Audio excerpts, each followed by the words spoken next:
I'm Barbara Gregorich, and I want to take an inside look at Chapter 5 of Exit Velocity. When I say inside look, what I mean is something like this. How was this chapter constructed, and how does it work? Chapter 5, which I read in my previous video, is told from the point of view of Deeply, a parrot from another planet. Exit Velocity is political fiction, specifically fiction about social justice. In this case, justice for the working class and for women. When I first started to write the novel, I knew that I needed a naive character, somebody who could comment on the ills of our society without sounding preachy. Often that type of character is a child or a tween because children are naive. But I didn't want a child, and so I came up with the idea of a being from another planet. That being turned out to be Deeply, a parrot. Now, I knew that the chapters from Deeply's point of view would be set on Earth. He spends a lot of time interacting with Rowan and Jake, and also with his mate, Fiona, back on his home planet. She is the one he reports to because she's serving her term as Hop, head of planet.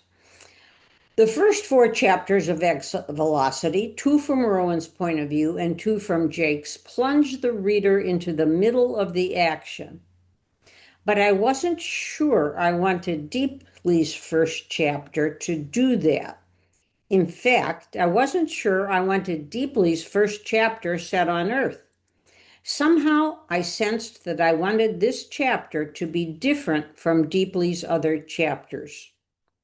Readers would get a chance to see Deeply in action throughout the novel, but for his first chapter, I wanted them to see Deeply on his home planet. Also, I wanted to continue the setup of Exit Velocity, the establishing of who, what, where, and why. If you have listened to my reading of Rowan's chapter and Jake's chapter, you can sense how different Deeply's first chapter is. Their chapters are told in present tense. His is told in past tense. That alone adds a bit of distance and calm to his chapter. And I did want distance. Deeply comes from far, far away. In chapter 5, I wanted not only to show Deeply on his home planet, but also to show him in relationship to his mate, Fiona.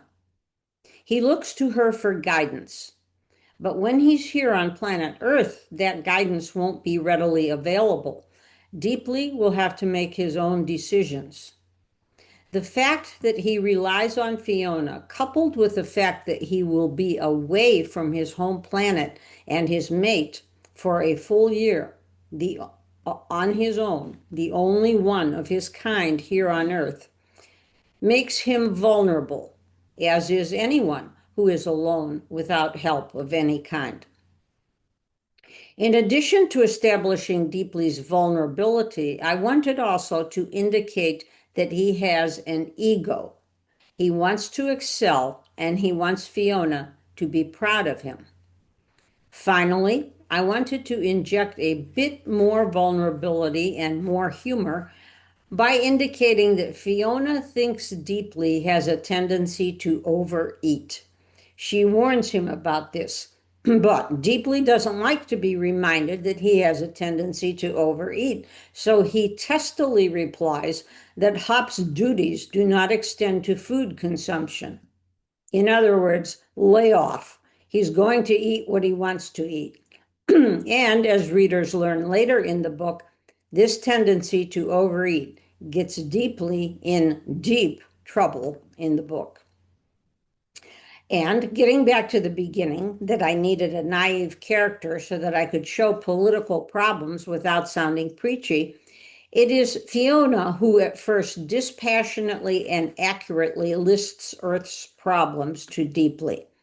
When Deeply asks where he is being sent on his duty to the universe, Fiona replies, to a planet that is in desperate trouble war-torn, militaristic to the extreme, a huge gap between the few who own everything and the many who own nothing or little. Starvation, disease, genocide, catastrophic climate change, nuclear weapons, racial and national hatreds, mass murders. As I said, chapter 5 is the only chapter where we see deeply on his home planet and learn the purpose of his mission. In all future chapters, deeply is here on Earth. But it's chapter 5 which introduces deeply on his home world with his life mate and shows us his personality and character, so that when, in future chapters, we see him here on Earth, we already know something about him. Thank you.